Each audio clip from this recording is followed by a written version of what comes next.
Hello बच्चों, class 9th chapter 11 volume and surface area exercise 11.2 का question number 7 इस video में हम लोग करेंगे। क्वेश्चन नंबर 7 क्या है? The diameter of the moon is approximately 1/4 of the diameter of the earth. Find the ratio of their surface areas. Moon और अर्थ के डायमीटर के बारे में आपको बताया गया है, साथ ही आपसे उनकी सरफेस एरिया का रेशियो पूछा गया है। मून और अर्थ दोनों के दोनों स्फेरिकल शेप में हैं, इसलिए हम सरफेस एरिया निकालेंगे इन दोनों की वैसे ही जैसे हम किसी स्फेयर की सरफेस एरिया निकालते थे। अब हमें गिवन क्या है वो हम देखते हैं। दिया गया है कि जो मून का डायमीटर है वो अप्रॉक्सीमेटली 1/4 है अर्थ के डायमीटर का। ठीक है, तो डायमीटर गिवन है, रेडियस नहीं गिवन है, तो हम लेट करेंगे क्या? Let diameter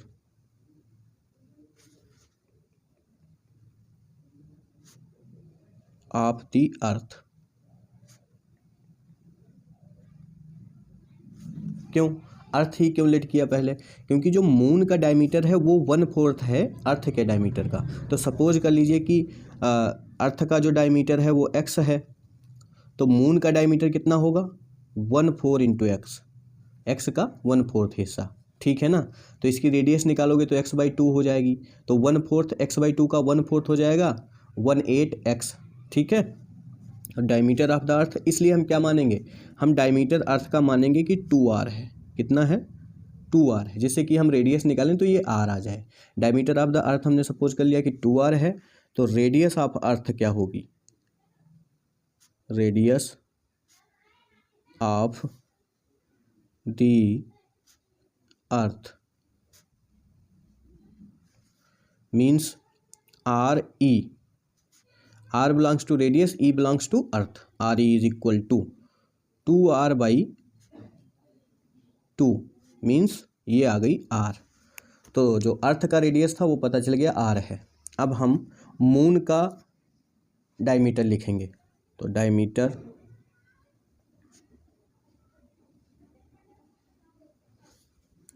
of the moon is equal to कितना? 1/4 of the diameter of the earth. ऐसे ही लिखना है। ठीक है, क्लियर है यहाँ तक? तो 1/4 ऑफ 2r, डायमीटर कितना है अर्थ का? 2r है, तो ये आ जाएगा 1/4 इंटू 2r। तो 2 से 4 कैंसिल, तो 2 बचेगा, ये आ जाएगा r/2। डायमीटर कितना आ गया? r/2। अब हमें क्या लिखना है? इसकी रेडियस लिखनी है, तो radius of the moon is equal to r/2 और डिवाइडेड बाई 2। डायमीटर को 2 से डिवाइड कर दो तो रेडियस आ जाएगी, तो कितनी आ जाएगी? r/4। क्लियर? ठीक, अब हमें मून का रेडियस पता चल गया है, अर्थ का रेडियस पता चल गया है, दोनों का रेडियस पता चल गया, तो हम इनकी सरफेस एरिया निकाल लेते हैं। तो हम क्या करते हैं? डायरेक्ट रेशियो लेते हैं। ठीक है, तो रेशियो, अच्छा, रेडियस ऑफ मून को हम लिख सकते हैं RM। ठीक है, R belongs to radius, M belongs to moon. Ratio of surface areas of moon and earth. Clear? तो ऊपर क्या लिखेंगे? बस यहीं पे गलतियां हो जाती हैं। तो रेशियो जो डिनोमिनेटर में आना चाहिए वो न्यूमरेटर में आ जाता है, जो न्यूमरेटर में आना चाहिए वो डिनोमिनेटर में आ जाता है। क्वेश्चन में देखिए, पहले क्या गिवन है? पहले आपसे कह रहा था diameter of the moon is approximately 1/4 of the diameter of the अर्थ। ठीक है, तो इसका मतलब हमें मून की सरफेस एरिया न्यूमरेटर में लिखनी है और अर्थ की सरफेस एरिया डिनोमिनेटर में लिखनी है। सर डायमीटर गिवन था और आप सरफेस एरिया की बात कर रहे हैं। बेटा अगर मून को न्यूमरेटर में लिखने के लिए ये इशारा हमें नहीं दे रहा होता तो ये इस तरीके से क्वेश्चन नहीं लिखता। तब ये क्या लिखता, अभी ये क्या कह रहा है कि मून का जो डायमीटर है वो 1/4 है किसका, अर्थ का। तो ये भी कह सकता था कि जो अर्थ का डायमीटर है वो मून के डायमीटर का 4 टाइम्स है, इस तरीके से भी कह सकता था, है ना। तब हम अर्थ का सरफेस एरिया ऊपर लिखते। क्लियर हो गया डाउट। चलिए आगे बढ़ते हैं। देखो यहाँ पे क्या लिखेंगे, surface area of moon, ratio मतलब divide upon surface area of earth. ठीक है, तो surface area of moon, sphere की जो सरफेस एरिया होती है वही इसकी होगी। स्फेयर की सरफेस एरिया क्या होती है, 4πr²। तो लिखेंगे हम 4πrm² अपान 4πre²। क्लियर, 4π से 4π कैंसिल हो जाएंगे, तो अब आपके पास बचेगा rm² अपान re²। क्लियर है, यहाँ तक कोई डाउट वाउट तो नहीं। ठीक है, तो rm² मतलब r/4 का स्क्वायर अपान मून की रेडियस कितनी है, r/4। अर्थ की रेडियस कितनी निकली थी, अर्थ की रेडियस r निकली थी, तो ये हो जाएगा r²। तो ये आ जाएगा r² divided by 16 upon r²। r² से r² कैंसिल, तो 16 कहाँ पहुँच जाएंगे, r² के पास। यहाँ देखिए 16 कहाँ पहुँच जाएंगे, r² के पास। तो ये हो जाएगा r² अपान 16 इंटू r²। तो r² से r² कैंसिल हो जाएंगे, तो अब ये आ गया 1/16।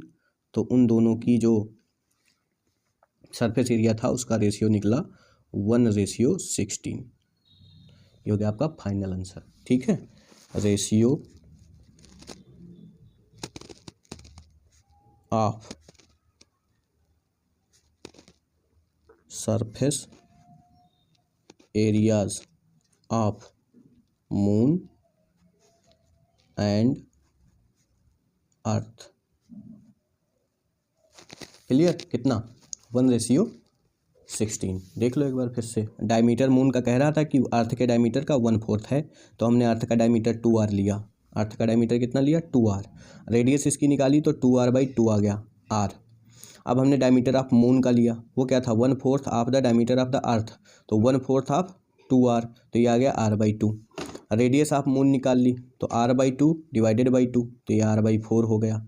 फिर हमने क्या किया, ratio of surface area of moon and अर्थ निकाला। सरफेस एरिया ऑफ मून ऊपर, सरफेस एरिया ऑफ अर्थ नीचे, क्यों बता चुके हैं। फार्मूला लगाया, 4π से 4π कैंसिल हो गए, जो बचा वैल्यू रख दी, सॉल्व कर ली, तो हमारा आंसर आ गया। ठीक है, चलिए क्वेश्चन नंबर 8 की तरफ। क्वेश्चन नंबर 8 है, a hemispherical bowl is made of steel. एक हेमिस्फेरिकल बाउल है जो स्टील से बनाया गया, 0.25 सेंटीमीटर थिक, और जिसकी थिकनेस कितनी है, 0.25 सेंटीमीटर है। The inner radius of the bowl is 5 centimetre. Bowl की इनर रेडियस है 5 सेंटीमीटर।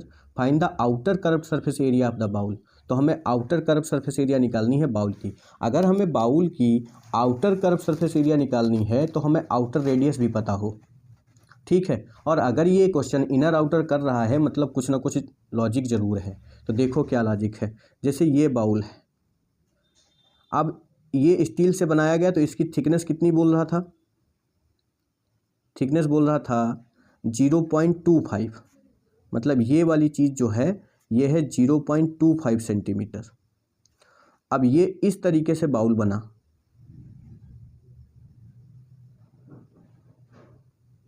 ठीक है, ये बाउल बन गया। अब इनर बाउल की रेडियस उसने दी, मतलब कि ये जो अंदर वाला पोर्शन है ये, और ये वाला, इसकी रेडियस इसने दी, यानी कि सेंटर से लेके यहाँ तक की डिस्टेंस दी इसने, कितनी दी, 5 सेंटीमीटर। और हमसे पूछा क्या, outer curve surface area of the bowl. तो हमें चाहिए आउटर रेडियस, मतलब यहाँ से लेके यहाँ तक की डिस्टेंस 5 है, और हमें ये पूरी चाहिए, मतलब ये वाली भी हमें चाहिए, तब ये आउटर बाउल की आउटर रेडियस होगी। देखो क्या क्या गिवन है वो चीज़ें लिखते हैं। सबसे पहले हमको गिवन है inner radius of the bowl, इसको आर से रिप्रेजेंट करा देते हैं। ये कितना है 5 सेंटीमीटर है। क्लियर। अब देखो थिकनेस ऑफ द स्टील कितनी है, thickness of the steel is equal to 0.25 centimetre. तो जितनी थिकनेस है 2 टाइम्स नहीं ऐड होगा रेडियस में, ये मत भूल जाना, गलती कर देना कि 0.25 है तो इसका 2 टाइम्स करें फिर वो रेडियस में ऐड करें, नहीं, एक ही बार। देखो अभी बना के दिखाया था, तो ये हो गया इनर, यहाँ तक इनर हो गया, ये देखो ऐसे, ये इतना इनर हुआ यहाँ तक केवल। तो ये वाला जो पोर्शन बचा ये वाला, ये इसमें ऐड कर दो तो कंप्लीट रेडियस हो जाएगी। इधर देख लो, यहाँ से यहाँ तक की डिस्टेंस कितनी है 5 सेंटीमीटर, तो ये थिकनेस इसमें ऐड हो जाएगी तो ये पूरी रेडियस हो जाएगी इसकी, मतलब आउटर बाउल की रेडियस हो जाएगी। क्लियर। तो 5 में कितना ऐड होगा 0.25 ऐड होगा। हाँ, थिकनेस जितनी दी गई उतनी ऐड होगी, तो हम लिखेंगे outer radius of the bowl, इसको लिख लेंगे कैपिटल आर से, बराबर कितनी 5 सेंटीमीटर प्लस 0.25 सेंटीमीटर, तो ये आ जाएगी 5.25 सेंटीमीटर। क्लियर। अब हम outer curve surface area of the bowl निकाल देंगे, फार्मूला वही लगेगा। तो outer curve surface area of the bowl, outer curved surface area of the bowl. तो बाउल कैसा है, हेमीस्फेरिकल है, ये होगा curve surface area of hemisphere क्या होता है 2 पाई कैपिटल आर का स्क्वायर।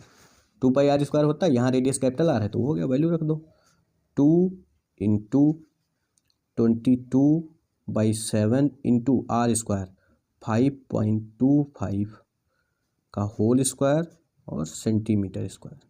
इसको कंप्लीट सॉल्व करोगे तो आएगा आंसर 173.25 सेंटीमीटर स्क्वायर। ये होगा आपका फाइनल आंसर। क्वेश्चन नंबर 9 क्या है, a right circular cylinder just encloses a sphere of radius R. एक राइट सर्कुलर सिलेंडर है जिसने अपने अंदर आर रेडियस के एक स्फेयर को रखा हुआ है। तो आपको बताना है कि स्फेयर की सरफेस एरिया क्या होगी, साथ ही साथ आपको कर्व सरफेस एरिया बतानी है सिलेंडर की, और इन दोनों ही पार्ट्स का रेशियो बताना है। क्लियर। तो पहले डायग्राम हमने बनाया, यहाँ पे सोचा कि बना लूँ दिखा दूंगा, बट वो अच्छा नहीं बना तो मुझे वाइटनर लगाना पड़ा। अभी फिर से कोशिश करते हैं, अगर अच्छा बन जाता है तो ठीक, अच्छा नहीं बनता है तो बुक में देख लेना, ठीक है। देखो तो पहले सिलेंडर बना लेते हैं, एक सिलेंडर बना लिया हमने इस तरीके से।